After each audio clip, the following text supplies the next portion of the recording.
Amak esan dit etxeko errenta, pagatzeko dirurik ez zu benta. Illa egingo dion mesere, hilabetian gehienaz ere, itxoitia, bada zierto dela ematia, pasa baino lehen hilabetia.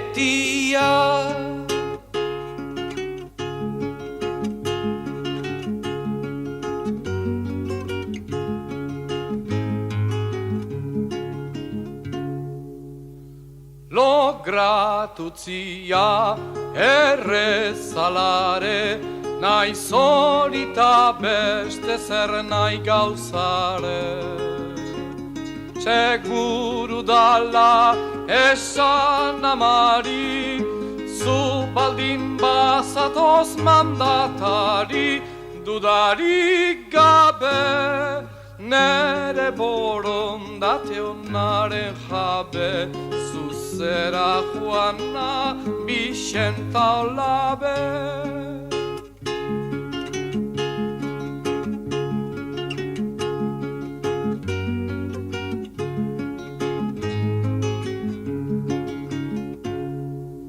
Beraz bertatik nua etxera, amari poza hundi bat ematera. Orainari jo nagusi jauna, presakanoa amaren gana. Ez zaitez juan, portatu zaitenik nahi moduan, geatu zaite gaur nere onduan.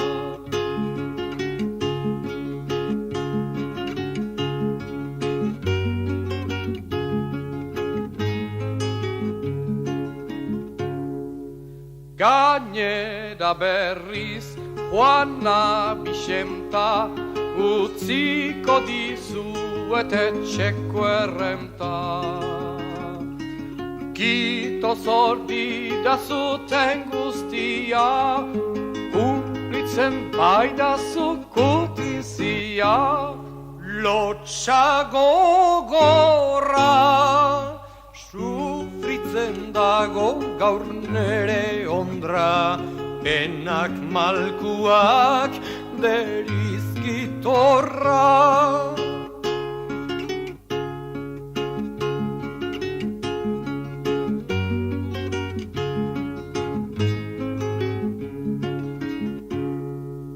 Nik ditut kulpak ez egin egar, olakorik ez nizun esan behar.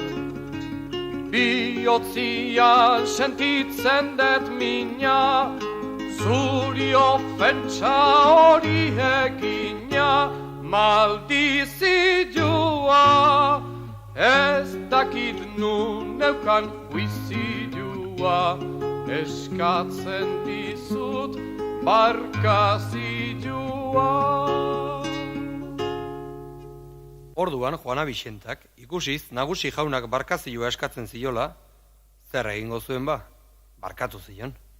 Orduan nausiak ziaro liluratuta ikusiz Juana Bixentak hain ederra izatez aparte, hainbesteko birtutia beregan zeramala, ziero txoatuta perarekin ezkontzeko eskatu zion.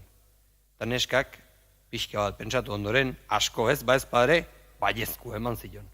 Baina nola txorua etzan, esan zion ba ez padre, urrengo goizean joan zedila beraren amaren gana, baimena eskatzera kortesiak eskatzen zuen bezala, eta nagusi jaunak honela egin omen zuen. Eldu zanian urrengo goiza, nagusiak zoben kumplitu hitza. Joan zitzaion amari etxera, andretzat alaba eskatzera, amatxit firme, hartuta gero bila informe. gelditu ziran biak konforme.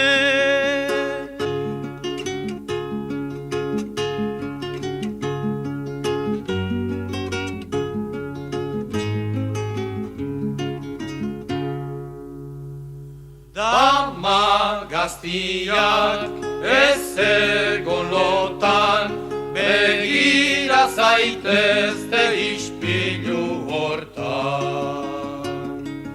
Gustatu eta birtute derra, handretzat hartu bere maizterra, du nagusiak.